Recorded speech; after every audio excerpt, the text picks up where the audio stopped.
Anya and her friends are on their journey to camping. They're heading to a camping site that is not like any other camping site, but a rather unusual one with ancient mural paintings that Anya's uncle found a long time ago. Detail it all checks out. He was a total nutcase. Wow. Closer to home. What do you got against them? These paintings haven't been seen for 120 years. To study the mural paintings and explore, they get deeper and deeper into the outback. Finally, they arrive at the destination in their picture. Guys, everybody watch your head. But Anya senses bad energy that the cave exudes, so she is reluctant to enter the cave.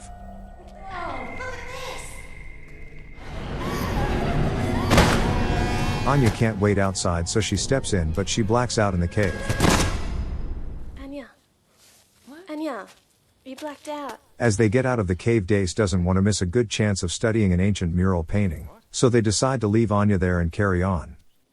It's only a fucking tunnel.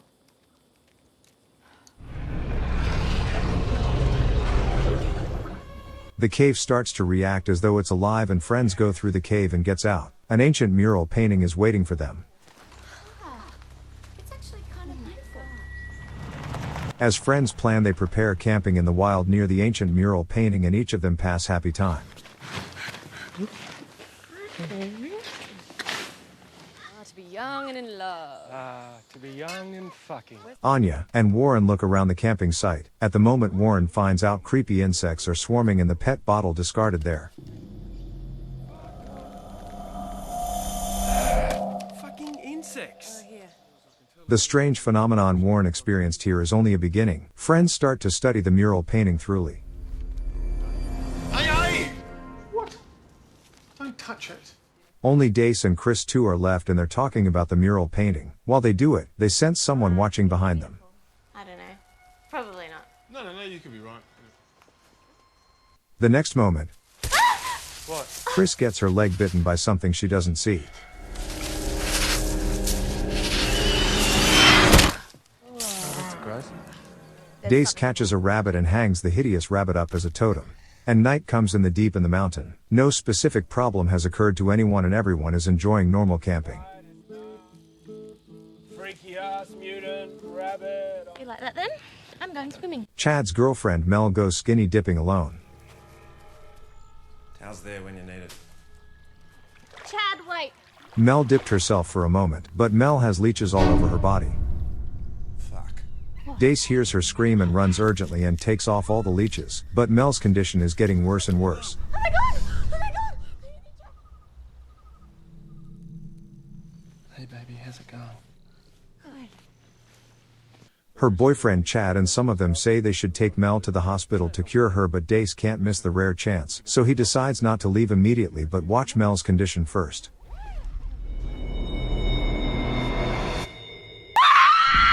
Mel's body starts to show abnormal reaction. Finally, Mel loses her right mind and becomes completely different person. The strange bugs they've seen at the lake are gnawing their tent as well as tires of their car already. What is it?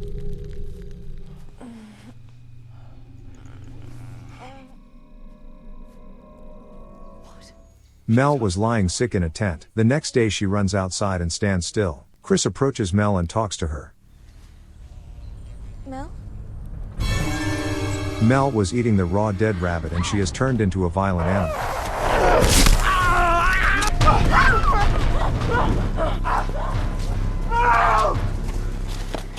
Mel's raid seriously wounds Chad, and Warren also gets sudden attack of Mel while he carries a first aid kit. Dace thinks she is no longer the Mel he has known, so he starts to counterattack.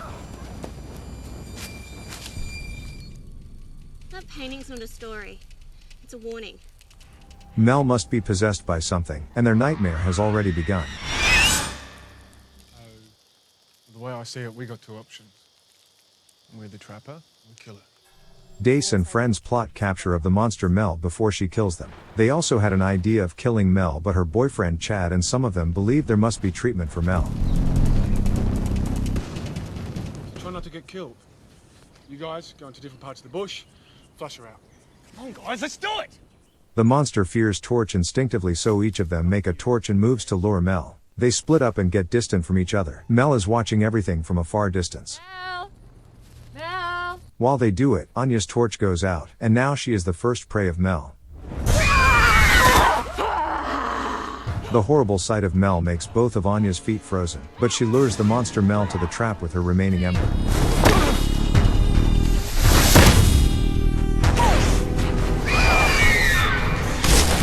And Mel completely got captured in their trap. Dace and friends buy some time as they plan. Stuck in a tree. They've spent all their energy to catch Mel and they have to make up a next solution soon. You want a plan? Here's the plan. They have a quarrel and don't pay attention to Mel, and Mel escapes the trap.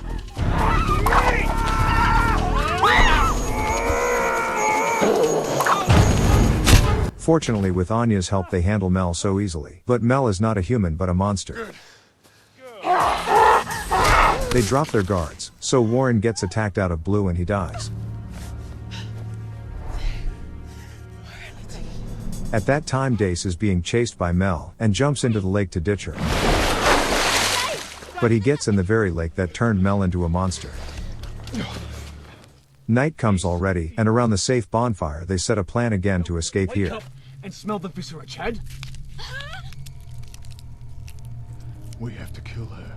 Dace doesn't think the supernatural and threatening Mel is his friend, so he says they have to kill her.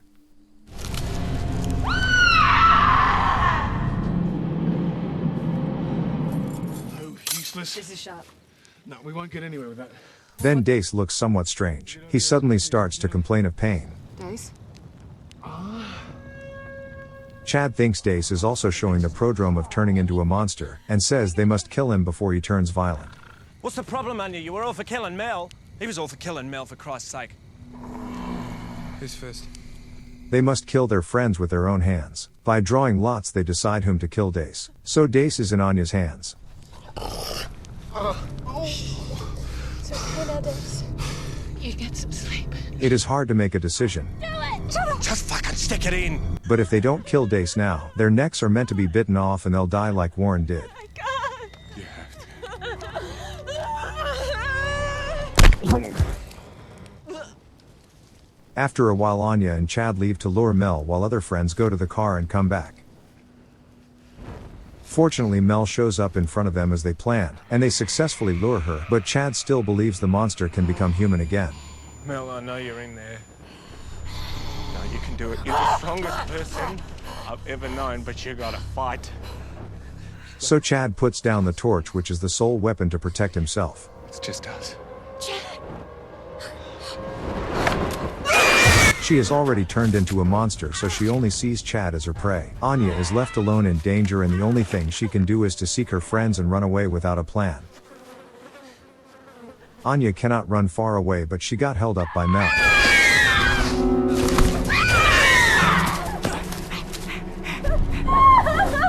But then Mel suddenly stops attack. It seems that Mel cannot enter the area where Anya is standing. Come on, Mel. While they are counterposing, Chris gets to the car. Chris is looking for a knife that Dace asked for. It is needed to catch monsters. But Dace, who had asked for the favor, is now another monster.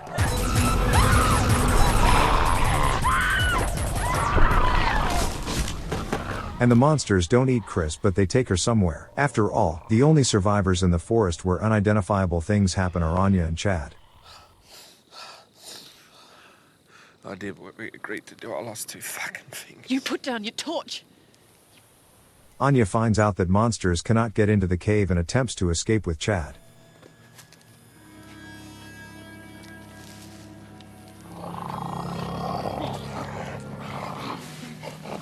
But then Chad cannot abandon his girlfriend Mel, so he makes a mistake of going to the monster's save her.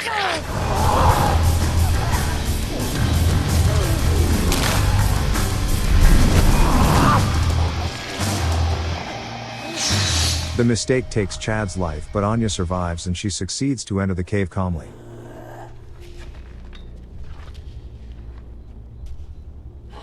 She assumed it would be safe in the cave, but she senses there's something wrong.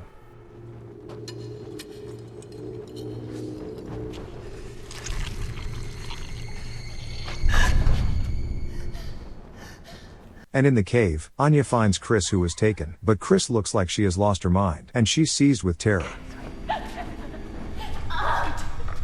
The reason Chris is seized with terror is because she faced the host of the monsters in the cave.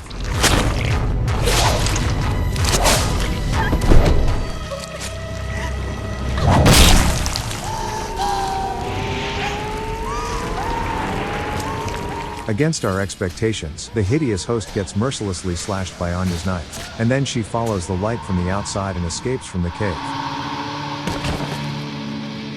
That's right! Fuck off! Fuck off, you godless turd!